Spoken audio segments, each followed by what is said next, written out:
عبداللہ بن ابی مرنے کے قریب ہوا. عبداللہ بن ابی غلیظ ترین انسان اور جہنم کے سب سے نیچے. ابو جہل اوپر ہے, عبداللہ بن ابی نیچے ہے. ابو جہل اوپر ہے, عبداللہ بن ابی اس سے نیچے ہے, لیکن اس نے اسلام کا لبادہ اوڑھا. میرے نبی کا عام آدمی, میرے نبی کو تو سارے منافقوں کا پتا تھا کہ کون کون ہے, باقی صحابہ کو نہیں پتا تھا کہ کون ہے, لیکن عبداللہ بن ابی کے بارے میں سب کو پتا تھا یہ منافق ہے.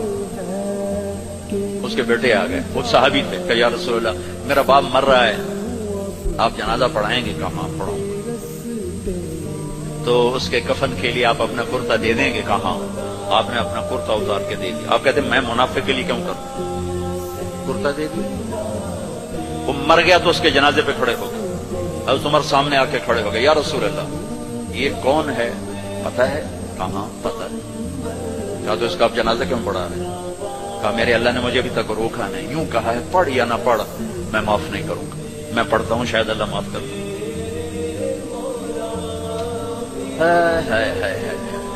ایک جگہ تھا وَإِن تَسْتَغْفِرْ لَهُمْ 70 مَرَّةً فَلَن يَغْفِرَ اللَّهُ لَهُمْ.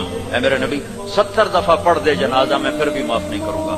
تو میرے نبی نے فرمایا ہائے اگر میرا اللہ کہتا کہ اے میرے محبوب اگر آپ 70 دفعہ ان کے لیے دعا کریں گے جنازہ میں معاف کر دوں گا. تو آپ نے کہا میں اس کمبخت کا 70 دفعہ جنازہ پڑھا دیتا ہوں, اس کے امتی ہو کر سلام کا جواب نہ دیں, ایک دوسرے کے پیچھے نماز نہ پڑھیں اور کفر کے فتوے لگائیں, اور آپ نے پڑھا دیا اور فرمایا ابھی مجھے اللہ نے روکا نہیں, اختیار دیا ہے شاید بخشا جائے.